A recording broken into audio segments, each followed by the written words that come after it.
আর আপনাদের সবার প্রতি আমার রিকোয়েস্ট থাকবে যে ক্লাসটা আমরা না টেনে একেবারে শুরু থেকে শেষ পর্যন্ত ইনশাল্লাহ কন্টিনিউয়াসলি দেখব। কারণ এই ক্লাসটা অত্যন্ত গুরুত্বপূর্ণ। এখান থেকে প্রচুর কোয়েশ্চেন বিভিন্ন প্রতিযোগিতামূলক পরীক্ষায়, বিশেষ করে ইউনিভার্সিটি, বিসিএস এবং বিভিন্ন যে নিয়োগ পরীক্ষাগুলো হয় সেগুলোতে প্রশ্ন এসে থাকে। ঠিক আছে? আসসালামু আলাইকুম। আপনাদের সবাইকে আমাদের লার্নার সাকসেস পক্ষ থেকে জানাচ্ছি আন্তরিক শুভেচ্ছা। তো আমরা আরেকটি সাধারণ জ্ঞানের একটি অসাধারণ ক্লাসে আমরা আজকে উপস্থিত হয়েছি এবং আমি আজকে একটা অত্যন্ত সুন্দর এবং অত্যন্ত গুরুত্বপূর্ণ একটা টপিক নিয়ে আলোচনা করব। যে টপিকটা আমাদের আগের যে ক্লাসটা আমরা করেছিলাম সংবিধানের উপরে, সেই সংবিধানের সাথে অনেকটা সংশ্লিষ্ট অথবা আমরা বলতে পারি সম্পর্কিত। অর্থাৎ সংবিধান এবং আজকের যে টপিকটা পড়বো সেই টপিকটার সাথে একটা সিমিলারিটি আছে অথবা একটা ইন্টারাকশন আছে। ঠিক আছে? তো আজকের টপিকটা হচ্ছে বাংলাদেশের শাসন কাঠামো। ধরেন আমাদের বাংলাদেশের যদি প্রেক্ষাপট বলি তাহলে বিশেষ করে ২ টা ফ্লোর এখানে বড়। একটা বিএনপি আরেকটা হলো আওয়ামী লীগ। ঠিক আছে?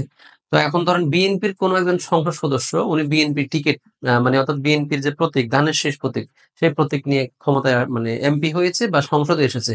আসার পরে কোন একটা প্রস্তাবে সে তার দলের যে সিদ্ধান্ত, সেই সিদ্ধান্তের বিরুদ্ধে গিয়ে অন্য দলে সে কি করেছে? আ মতামত দিয়েছে। অর্থাৎ সে তার নিজের দলের মতের বিরুদ্ধে অবস্থান গ্রহণ করেছে। যদি এরকম সিচুয়েশন ক্রিয়েট হয়, তখন সেটাকে সংসদের ভাষায় বলা হয় ফ্লোর ক্রসিং। Supreme court.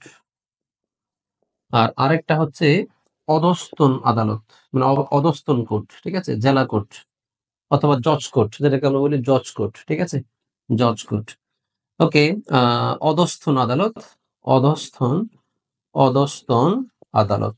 এটাকে যদি অধস্তন আদালত বলি তাহলে চাইলে এটাকে আমরা বলতে পারি উচ্চ আদালত, তাই না? তাহলে একটা রিদম থাকে, হ্যাঁ? উচ্চ আদালত, নিম্ন আদালত। কারণ বিগত সালের আপনি যদি প্রশ্নগুলো একটু এনালাইসিস করেন তাহলে দেখবেন এই শাসন কাঠামোর যে কোয়েশ্চেন গুলো পরীক্ষায় আসে সব কিন্তু এই আলোচনার মধ্যে থেকে আসে। ঠিক আছে? আমার যে আলোচনাটা আমি আজকে করেছি এগুলো সব হচ্ছে বিগত ২০-৩০ বছরের প্রশ্নের আলোকে মূলত আমি এই তথ্যগুলো আপনাদের সামনে এভাবে গুছিয়ে উপস্থাপন করার চেষ্টা করেছি। ঠিক আছে? তো আশা করি আমরা এই টপিকটা খুব ভালোভাবে উপলব্ধি করেছি এবং বুঝতে পেরেছি। তো আগামী ক্লাসে আরেকটা সুন্দর টপিক নিয়ে আপনাদের সামনে আবার উপস্থিত হব। আনটিল দেন সবাই ভালো থাকবেন এবং সুস্থ থাকবেন। আসসালামু আলাইকুম ওয়া রাহমাতুল্লাহি ওয়া বারাকাতুহু।